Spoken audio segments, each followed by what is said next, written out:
வணக்கம், என் பேர் திலீப். நான் ஒரு structural engineer, corporation and CMD license சர்வேராக இருக்கேன். ஸோ இந்த வாரம் வந்து பேங்க் லோன், வீடு கட்டுறோம் இல்லை வீடு வாங்குகிறோன்னா பேங்க் லோன் வந்து எப்படி வாங்கணும், அதில் என்னென்ன விஷயங்கள் நம்ம தெரிஞ்சிக்க வேண்டியது. ஏன்னா வீடு கட்டுறோம் அப்படின்னா நம்மளுக்கு வந்து bank loan stage by stage payment தருவாங்க. அதை எப்படி கொடுப்பாங்க, அதில் என்னென்ன சிக்கல் வரும் அப்படின்ற விஷயத்தெலாம் டீட்டெயில்டாக வீடியோவில் பார்க்கலாம். வாங்க வீடியோக்குள்ளே போகலாம்.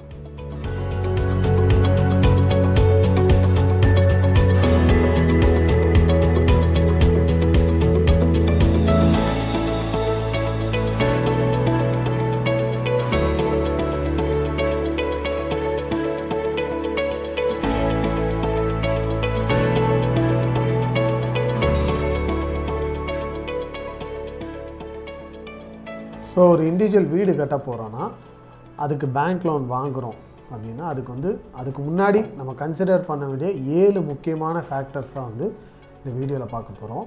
ஃபஸ்ட்டு வந்து இன்ட்ரெஸ்ட் ரேட்டு. ஸோ இப்போ ஹவுசிங் லோன் வாங்குகிறோம் அப்படின்னா அவங்க என்ன இன்ட்ரெஸ்ட் ரேட் எடுக்கலாங்க. இன்றைக்கி வந்து 6.7 6.65 வரைக்கும் வந்து இன்ட்ரெஸ்ட் ரேட் வந்துருச்சு.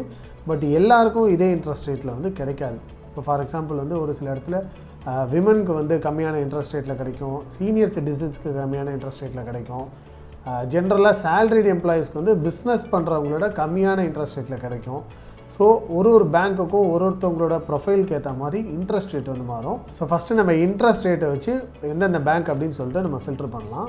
நெக்ஸ்ட்டு வந்து டாக்குமெண்டேஷன் ப்ராசஸ். ஸோ இப்போ லோன் வாங்குகிறோம் அப்படின்னா அதுக்கு அவங்க என்னென்ன டாக்குமெண்ட்ஸ் கேட்குறாங்க, அந்த டாக்குமெண்டேஷன் ப்ராசஸ் வந்து ஈஸியாக ஆன்லைன்லேயே நடக்குதா, இல்லை ஒரு வாட்டியும் நம்ம பிரிண்ட் அவுட் எடுத்துகிட்டு நேரில் போய் அவங்க ஆஃபீஸில் உட்காந்து கொடுக்கணுமா, அந்த டாக்குமெண்டேஷன் ப்ராசஸ் எந்த அளவுக்கு ஈஸியாக இருக்குன்றதை பார்க்கணும்.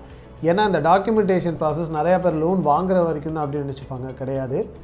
லோன் வாங்கினதுக்கப்புறமும் உங்கள் வீடு கட்டுற த்ரூ அவுட் அந்த ஒரு 1 இயர் பீரியடுக்கு வந்து லோன் டிஸ்பர்ஸ் பண்ணும்போதும் ஒரு வாட்டியும் உங்களை டாக்குமெண்டேஷனை தூக்கிட்டு பேங்க்குக்கு வாங்கன்னு அலைய விடுற பேங்க்ஸும் இருக்கிறாங்க. அந்த மாதிரி நடந்துச்சுன்னா உங்களுக்கு அது ரொம்ப பெரிய ஒரு தலைவலியாகவே இருக்கும் கன்ஸ்ட்ரக்ஷன் பண்ணும்போது. ஸோ நெக்ஸ்ட்டு ஃபேக்டர் வந்து பார்த்துக்கிட்டோன்னா எவ்வளோ அமௌண்ட் கொடுப்பாங்க. ஏன்னா ஒரு சிலர் வந்து 80% வரைக்கும் சாங்ஷன் பண்ணுவாங்க, ஒரு சில பேங்க்ஸில் 90% சாங்ஷன் பண்ணுவாங்க.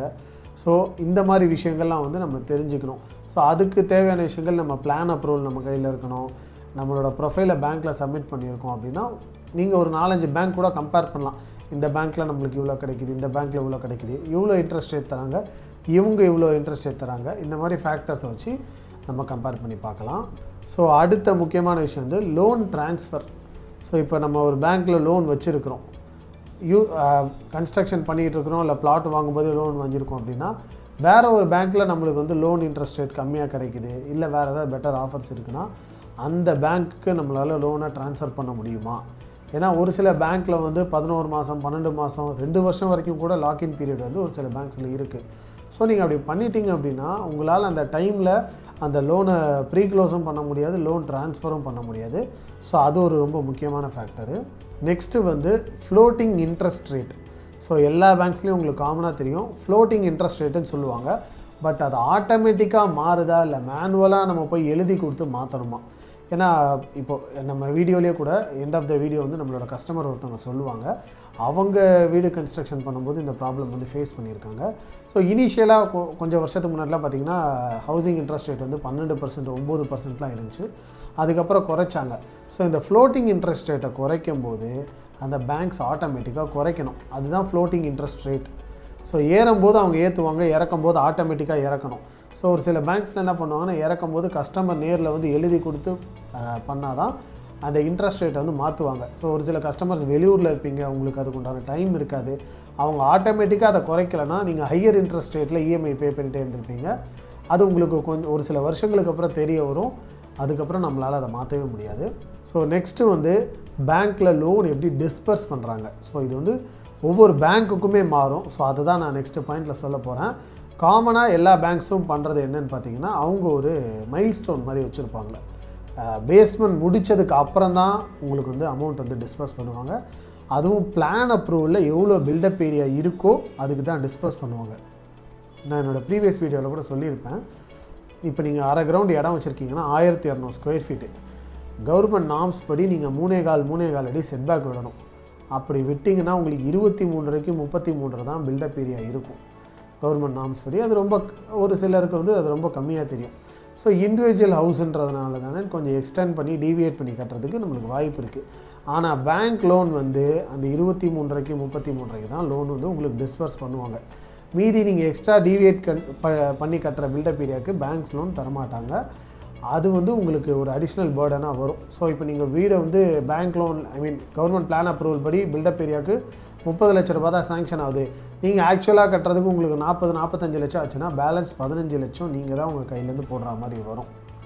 இன்னொன்று பேங்க்ஸோட காமனாக டிஸ்பர்ஸ்மெண்ட்டில் இருக்கிற பிரச்சனைனா ஃபினிஷிங் ஸ்டேஜில் வந்து இஷ்யூஸ் வரும். ஸோ ஃபினிஷிங் ஸ்டேஜில் வந்து அவங்க ஒரு 20-30% வந்து ஹோல்டு பண்ணிப்பாங்க. அவங்களோட ஸ்டேஜ் எப்படி இருக்குன்னா எலக்ட்ரிக்கல் ஒரு ஸ்டேஜ், ப்ளம்பிங் ஒரு ஸ்டேஜ், பெயிண்டிங் ஒரு ஸ்டேஜ்னு வச்சுருப்பாங்க. எலக்ட்ரிக்கல் அவங்கள பொறுத்த வரைக்கும் எப்போ முடிஞ்சிருக்குன்னா வயரிங் ஃபுல்லாக இழுத்து சுவிட்ச் மாட்டினா தான் எலக்ட்ரிக்கல் முடிஞ்சுது, அப்போ தான் அந்த 10% ரிலீஸ் பண்ணுவாங்க.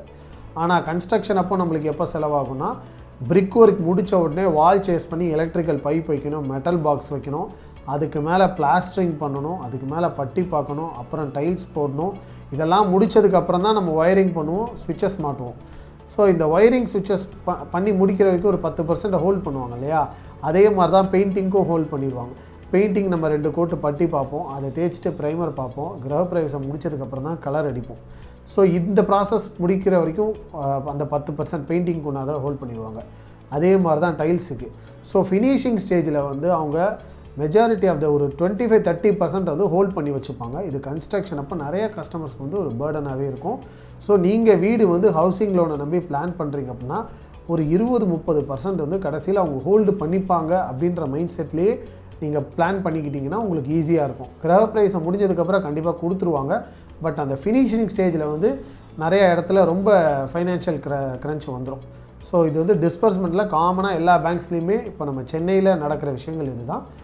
நீங்கள் உங்கள் பேங்க்கில் வேறு மாதிரி இருந்தாலும் தாராளமாக சொல்லலாம். ஸோ லாஸ்ட்டு பாயிண்ட் இது அட்வான்டேஜஸ் அண்ட் டிஸ்அட்வான்டேஜஸ். ஸோ நம்ம ஊரில் வந்து கவர்மெண்ட் நேஷ்னலைஸ்ட் பேங்க்ஸ் இருக்குது, ப்ரைவேட் பேங்க்ஸ் இருக்குது, அப்புறம் என்பிஎஃப்சிஸ் இருக்குது. ஸோ இந்த 3 கேட்டகரி பேங்க்ஸில் அவங்களோட அட்வான்டேஜஸ் என்ன, டிஸ்அட்வான்டேஜஸ் என்ன? ஸோ எந்த பேங்க்கையும் நாங்கள் தனிப்பட்ட முறையில் சொல்லலை. ஸோ காமனாக கவர்மெண்ட் பேங்க்ஸ்லலாம் உங்களுக்கு இருக்கிற அட்வான்டேஜ் வந்து பார்த்திங்கன்னா இந்த டேப்லர் காலம்லேயே உங்களுக்கு தெரியும். அதில் என்னென்ன இருக்குன்னா அவங்களுக்கு வந்து உங்களுக்கு இந்த ஃப்ளோட்டிங் ரேட் இன்ட்ரெஸ்ட் ரேஞ்செலாம் ஆட்டோமேட்டிக்காக மாற்றிப்பாங்க. ப்ளஸ் உங்களுக்கு பெட்டர் இன்ட்ரெஸ்ட் ரேட்ஸ் வந்து கிடைக்கும். ஸோ கவர்மெண்ட் பேங்க்ஸ்னாலே நம்மளுக்கு இன்ட்ரெஸ்ட் ரேட்டு கிடைச்சிரும். இந்த ப்ராசஸ்லாம் வந்து இந்த ப்ரைவேட்டில் இருக்கிற மாதிரி நம்மளுக்கு ஹிட்டனாவோ நம்ம ரொம்ப தெளிவாக பார்த்துக்க வேண்டிய டேர்ம்ஸ் அந்த மாதிரி வந்து கவர்மெண்ட் பேங்க்ஸ் நேஷ்னலைஸ்ட் பேங்க்ஸில் வந்து இருக்காது. ஏன்னா அவங்க ரொம்ப ரிலையபிளாக இருப்பாங்க. பட் அவங்களதில் இருக்கிற சேலஞ்சஸ் வந்து லோன் சாங்ஷன் ஆகிறது, டிஸ்பர்ஸ்மெண்ட் பண்ணுறதுலாம் ரொம்ப ரொம்ப கஷ்டம். அவ்வளோ ஈஸியாக கொடுக்க மாட்டாங்க. இப்போ நீங்கள் வந்து ஒரு 80% லோன் எக்ஸ்பெக்ட் பண்ணி போனீங்கன்னா 60% கிடைக்கிறதுக்கு வாய்ப்பு இருக்குது. இப்போ உங்கள் லேண்ட் வந்து ஃப்ளட்டடாக இருக்கா, ஃப்ளட்டடாக இருந்தால் எங்கள் லோன் தர மாட்டோம், லோ லேயிங் ஏரியா இருந்தால் லோன் தர மாட்டோம். இந்த மாதிரி நிறைய கேட்டகரிஸ் இருக்குது. அவங்களோட loan disbursement and sanction process வந்து கொஞ்சம் கஷ்டமாக இருக்கும். சிம்பிளாக இப்போ நம்ம கவர்மெண்ட் பேங்க்ஸ்க்கு போனால் ஒரு காசு செலான் ஃபில் பண்ணி காசு போடுறதுக்கும், ப்ரைவேட் பேங்க்ஸ் போனால் காசு போடுறதுக்கும் நம்மளுக்கு ப்ராசஸ் ஈஸியாக இருக்கும் இல்லையா? அதே மாதிரி தான் கவர்மெண்ட் பேங்க்ஸில் உங்களுக்கு லோன் சாங்ஷன் ஆகும்போதும் உங்களோட டாக்குமெண்டேஷன் ப்ராசஸ்ஸு, லீகல் செக் பண்ணுற ப்ராசஸும் கொஞ்சம் டைம் எடுக்கும். டிஸ்பர்ஸ் பண்ணுறதுக்கும் அதே மாதிரி தான். நீங்கள் இப்போ ஒரு வாட்டி ஒரு ஸ்டேஜை முடிச்சிட்டிங்க, அடுத்த ஸ்டேஜ் உங்களுக்கு பேமெண்ட் தரணும் அப்படின்னா அவங்க அதுக்கு வந்து நீங்கள் கம்ப்ளீஷன் சர்டிஃபிகேட் தாங்க, இந்த மாதிரி ஸ்டேஜ் கம்ப்ளீட் பண்ணியிருக்கோம், இவ்வளோ அமௌண்ட்டு செலவாச்சு, இன்னும் இவ்வளோ அமௌண்ட்டு தேவைப்படும் அப்படின்னு சொல்லிட்டு ஸ்டேஜ் சர்டிஃபிகேட் மாதிரி கேட்பாங்க. நேரில் வந்து அவங்க வேல்யூவேட்டர் வந்து நேரில் வந்து விசிட் பண்ணி ஒரு வாரம் கழிச்சு தான் அவங்களுக்கு லோன் டிஸ்பர்ஸ் ஆகும். இந்த மாதிரி டிஸ்பர்ஸ்மெண்ட்டில் வந்து நிறைய டிலேஸ் இருக்கும். அந்த கஸ்டமர் வந்து அதுக்கு நிறையா டைம் ஸ்பெண்ட் பண்ணுற மாதிரி இருக்கும். நீங்கள் நிறையா அலைஞ்சால் தான் பேங்க்கில் வந்து உங்களால் லோன் வாங்க முடியும். ஸோ ப்ரைவேட்டில் பார்த்தீங்கன்னா உங்களுக்கு ப்ராசஸ் ஈஸியாக இருக்கும். இன்ட்ரெஸ்ட் ரேட் கவர்மெண்ட் நேஷ்னலைஸ்ட் பேங்க்ஸுக்கு ஈக்குவலாக அவங்களும் காம்படிட்டிவாக இன்ட்ரெஸ்ட் ரேட்ஸ் தராங்க. பட் அவங்களதில் வந்து இந்த ஃப்ளோட்டிங் ரேட் வந்து இன்ட்ரெஸ்ட் ரேட் சேஞ்ச் வந்து நடக்காது. ஒரு சில பேங்க்ஸில் நடக்காது. நீங்கள் தனியாக போய் எழுதி கொடுக்குற மாதிரி இருக்கும், அதுக்கு ஒரு ஃபீஸ் பே பண்ணி அதுக்கு நீங்கள் மாற்றுற மாதிரி இருக்கும். ஸோ இதெல்லாம் ப்ரைவேட் பேங்க்ஸில் இருக்கிற ஒரு ஹிடன் டேர்ம்ஸ் மாதிரின்னு வச்சுக்கோங்களேன். ஃபைனலாக வந்து என்பிஎஃப்சிஸ் இருக்குது. ஸோ இதெல்லாம் நான் பேங்கிங் ஃபைனான்ஷியல் கம்பெனிஸ்ன்னு சொல்லுவாங்க. ஸோ இதில் வந்து நீங்கள் வாங்கலாம் லோனு. உங்களுக்கு சிபில் ஸ்கோர் வந்து சரியில்லை, உங்களோட ப்ரொஃபைலுக்கு வந்து லோன் கிடைக்கல அப்படின்னா நீங்கள் என்பிஎஃப்சிஸில் தாராளமாக உங்களுக்கு லோன் கிடைக்கும். 90% 100% வரைக்கும் கூட லோன் தருவாங்க. பட் அவங்களோட இன்ட்ரெஸ்ட் ரேட்ஸ் வந்து ரொம்ப அதிகமாக இருக்கும். Compared to private and government banks வந்து அவங்களோட இன்ட்ரெஸ்ட் ரேட்ஸ் அதிகமாக இருக்கும். அதுவும் இல்லாமல் நீங்கள் அந்த ஃப்ளோட்டிங் இன்ட்ரெஸ்ட் எக்ஸ்சேஞ்செலாம் அதில் நடக்காது. அவங்க ஒரு ஃபிக்ஸட் இன்ட்ரெஸ்ட் ரேட்டில் வச்சுருப்பாங்க. ஒரு சில NBFCஸில் வச்சுருப்பாங்க. அவங்க மேபி இங்கே எழுதி கொடுத்தா குறைக்கலாம், இந்த மாதிரி ஐட்டம்ஸ்லாம் இருக்கும். பட் காமனாக நீங்கள் இந்த 3 பேங்க்ஸ்லேயுமே தெரிஞ்சிக்க வேண்டிய விஷயங்கள் என்னென்னா, இந்த லாக்இன் பீரியட் வந்து எவ்வளோ. இப்போ நீங்கள் லோன் வாங்குறீங்க அப்படின்னா அந்த லோன் உங்களால் ப்ரீ க்ளோஸ் எவ்வளோ சீக்கிரம் பண்ண முடியும், லோன் ட்ரான்ஸ்ஃபர் பண்ண முடியுமா, இந்த மாதிரி விஷயங்கள்லாம் நீங்கள் வந்து தெரிஞ்சுக்கிட்டிங்கன்னா உங்களுக்கு இந்த பேங்க் லோன் வாங்குறது வந்து ஒரு ஹெல்ப்ஃபுல்லான இன்ஃபர்மேஷனாக இருக்கும். ஏன்னா இப்போது தடவை போய் பேங்க் லோன் வாங்குகிறோன்னா நம்மளுக்கு லோன் கிடச்சா போதும், வீடு கட்டணும், நம்மளுக்கு வீடு கட்டுறதே ஒரு பெரிய பேர்டனாக இருக்கும். பேங்க் லோனுக்கு இவ்வளோ தூரம் நம்ம இவ்வளோ விஷயங்கள் தேவைப்படுமா தெரியுமான்றது நிறையா பேருக்கு தெரியாது. ஸோ இந்த வீடியோ ஹெல்ப்ஃபுல்லாக இருந்திருக்கும்னு நினைக்கிறேன். இந்த வீடியோ முடிச்சதுக்கப்புறம் எங்களோட ஒன் ஆஃப் த கஸ்டமர்ஸ் வந்து பேங்க் லோன் வாங்கி அவங்க என்னென்ன இஷ்யூஸ் ஃபேஸ் பண்ணாங்க அப்படின்றத தெளிவாக சொல்லியிருக்காங்க. தொடர்ந்து வீடியோ பாருங்கள், எங்கள் சேனலை சப்ஸ்கிரைப் பண்ணுங்கள், லைக் பண்ணுங்கள், பெல் ஐக்கான் ப்ரெஸ் பண்ணுங்கள். நன்றி, வணக்கம். வணக்கங்க. என்னோடய நேம் வந்து செல்வ விக்னேஷ். இங்கே வந்து குன்றத்தூர் மேத்தா நகரில் வந்து ஹையர் அண்ட் பில்ட் அவங்கக்கிட்ட என்னோடய கன்ஸ்ட்ரக்ஷன் கொடுத்துருந்தேன். ஸோ பார்க்குறீங்க, இதுதான் என்னோடய வீடு. கன்ஸ்ட்ரக்ஷன் நடந்துகிட்ருக்கு, ஆல்மோஸ்ட் 26 ஸ்டேஜில் இருக்குது. ஸோ இந்த இப்போது எதுக்குன்னா, இது நான் பிளாட் வாங்கும்போதும் சரி, இப்போ கன்ஸ்ட்ரக்ஷன் லோனும் சரி, லோனில் நான் ஃபேஸ் பண்ண சேலஞ்சஸ், ஸோ என்னென்ன சேலஞ்சஸ் ஃபேஸ் பண்ணேன் அதை ஷேர் பண்ணுறதுக்கு தான் இந்த வீடியோ. ஸோ பிளாட் லோன் பார்த்தீங்கன்னா, பிளாட் லோன் நான் ஃபஸ்ட்டு போகும்போது அவ்வளோ எக்ஸ்போஷரில், so I went with an NBFCயில் லோன் வாங்கினேன். ஸோ NBFCயில் லோன் வாங்கும்போது எனக்கு அப்போ எமர்ஜென்சியாக ஃபண்டிங் அதிகமாக தேவைப்பட்டதுனால I went with NBFC. But அதில் இருக்க ப்ரோஸ் என்னென்னா, உங்களுக்கு ஃபண்டிங் அதிகமாக கிடைக்கும். 90% ஃபண்டிங் கொடுத்தாங்க பிளாட் லோனுக்கு. அது எந்த PSO ப்ரைவேட் பேங்க்கோ கொடுக்க மாட்டாங்க. ஸோ ஃபண்டிங் அதிகமாக இருந்தது, பட் இன்ட்ரெஸ்ட் ரேட்ஸ் வந்து ரொம்ப அதிகமாக இருந்தது. ஃப்ளோட்டிங் ரேட்டுன்னு சொல்லி அவங்க ரேட்ஸும் குறைக்கல. ஸோ அந்த லோனை நான் ரொம்ப சீக்கிரம் வாங்கி க்ளோஸ் பண்ண வேண்டியதாக இருக்குது. பிகாஸ் இன்ட்ரெஸ்ட் ரேட் அதிகமாக இருந்ததுனால பேலன்ஸ் ட்ரான்ஸ்ஃபரும் வந்து ரொம்ப அதிகமாக இருந்தது. அப்புறம் பிளாட் லோன் முடிஞ்சுது. ஸோ கன்ஸ்ட்ரக்ஷனுக்கு NBFC வேண்டான்னு சொல்லிவிட்டு நான் வந்து பேங்க் போகலாம் அப்படின்னு சொல்லிட்டு நான் ஒரு 2-3 பேங்க் என்கொயரி பண்ணேன். ஒரு லீடிங் PSU பேங்க், அப்புறம் வந்து leading couple of private banks. So அதில் எனக்கு ரேட்ஸ் வந்து PSU பேங்க்கில் வந்து கொஞ்சம் ஃபேவரபுளாக இருந்ததுனால நான் அந்த PSU பேங்க்கில் எடுத்தேன். அது எப்படின்னா, ஸ்டேஜ் வைஸ் பேமெண்ட். நீங்கள் கன்ஸ்ட்ரக்ஷன் லோனுங்கும்போது ஒவ்வொரு ஸ்டேஜ் ஃபினிஷ் பண்ணும்போது அந்த பேங்க்ஸ் வந்து அந்த ஸ்டேஜ் அவங்க வந்து வேல்யூவேஷன் பண்ணுவாங்க. அவங்களோட டெக்னிக்கல் டீம் அனுப்பிச்சு, அந்த டெக்னிக்கல் டீம் அப்ரூவ் பண்ணிட்டாங்கன்னா, இந்த ஸ்டேஜ் வரைக்கும் கம்ப்ளீட் ஆகிருக்குன்னா they will release that stage payment. அந்த மாதிரி தான் அவங்களுக்கு அந்த கன்ஸ்ட்ரக்ஷன் லோனோட மீனிங். ஸோ நான் அது வந்து கவர்மெண்ட் பேங்க்கில் போனேன். இது எப்படின்னா 2 இருக்குது. ஒன்று, பேங்க் வந்து MOU போட்டுப்பாங்க பில்டரோட. ஸோ பேங்க் டைரெக்டாக பில்டரோட பே பண்ணிவிடுவாங்க. இல்லை பேங்க் வந்து கிளைண்ட்டிட்ட கொடுப்பாங்க, கிளைண்ட் வந்து பில்டருக்கு பே பண்ணணும். அந்த மாதிரி இருந்தது. ஸோ நான் வந்து பேங்க் கிளைண்ட்டிட்ட கொடுத்து கிளைண்ட் பில்டருக்கு பே பண்ணுற மாதிரி நான் ஆப்ஷன் எடுத்துக்கிட்டேன். அதுக்கு நான் இப்போது ஃபீல் பண்ணுறேன், ஆக்சுவலாக அந்த ஆப்ஷனோட பெட்டர் ஆப்ஷன் வந்து நீங்கள் பேங்க் டைரெக்டாக பில்டரோட நீங்கள் சைன் பண்ணிக்க சொல்லலாம். ஸோ பேங்க்கும் பில்டரும் வந்து டீல் பண்ணிப்பாங்க. நீங்கள் இதில் இன்வால்வ் ஆக வேண்டிய அவசியம் இல்லை. பிகாஸ் என்னோட இதில் என்னென்னா, எனக்கு நிறையா இதில் வந்து அலையிற மாதிரி ஆகிடுச்சு. பிகாஸ் பில்டர் ஸ்டேஜ் முடிச்சுட்டேன்னு கம்ப்ளீஷன் சர்டிஃபிகேட் கொடுப்பாரு, பட் பேங்க்கோட வேல்யூவேஷன் டீம் வந்து இல்லை, அந்தளவுக்கு கம்ப்ளீட் ஆகலை, நாங்கள் எதிர்பார்த்த லெவலுக்கு இது இல்லை அப்படின்னு சொல்லிவிட்டு அவங்க அந்த பேமெண்ட்டை ரிலீஸ் பண்ண மாட்டாங்க. ஸோ இந்த நிறைய மிஸ்கம்யூனிகேஷனில் எனக்கு பேமெண்ட் பேங்க் சைட்லேருந்து ரிலீஸ் ஆகலை. நான் வெளியில் ப்ரைவேட்டாக ஃபண்டிங் அரேஞ்ச் பண்ணி வீடை கண்டினியூ பண்ண வேண்டியதாக இருந்தது. ஸோ அது வந்து ரொம்ப எனக்கு அந்த சைடு ரொம்ப ப்ராப்ளமாக இருந்தது. ஸோ நீங்கள் போனீங்கன்னா எய்தர் பேங்க் டைரெக்டாக பில்டரோட நீங்கள் லிங்க் பண்ணிவிடுங்க. நீங்கள் டைரெக்டாக இதில் தலையிட்டிங்கன்னா உங்களுக்கு வந்து அது கொஞ்சம் ஸ்மூத்தாக இருக்கிற பேங்க்ஸாக போய்க்கிங்க. PSU பேங்க்ஸ் ஜென்ரலாக they'll be very strict on valuation. Building plan அப்ரூவலுக்கு மட்டும்தான் அவங்க லோன் கொடுப்பாங்க. அதர்ஸ்க்கு லோன் கொடுக்க மாட்டாங்க. காம்பவுண்ட் வாலோ இன்டீரியர்லாம் கொடுக்க மாட்டாங்க. ஸோ பிளான் அப்ரூவலுக்கு மட்டும்தான் லோன் கொடுப்பாங்க. அதே மாதிரி அவங்களோட நீங்கள் வந்து டாப்அப்பும் 11 மந்த்ஸ்க்கு அப்புறம் தான் டாப்அப் கொடுப்பாங்க.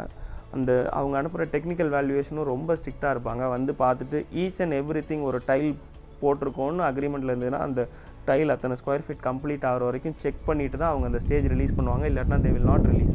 நீங்கள் கம்ப்ளீட்டாக முடிச்சுட்டு தான். ஸோ அந்த பெரிய பில்டர் அந்த பேங்க் டெக்னிக்கல் டீமுக்கும் பெரிய அந்த ஒரு லிங்க் இருக்காது. ஸோ அப்படிங்கும்போது உங்களுக்கு அந்த டிஸ்பர்ஸ்மெண்ட் டிலே ஆகும். ஸோ இட்ஸ் பெட்டர் நீங்கள் வந்து இதெல்லாம் வந்து ஃப்ரண்ட்லே கம்ப்ளீட்டாக நீங்கள் ஃபுல்லாக அனலைஸ் பண்ணிவிட்டு ஒரு பேங்க்கை சூஸ் பண்ணுறது என்னை பொறுத்த வரைக்கும் பெஸ்ட்டானது. தேங்க்யூ.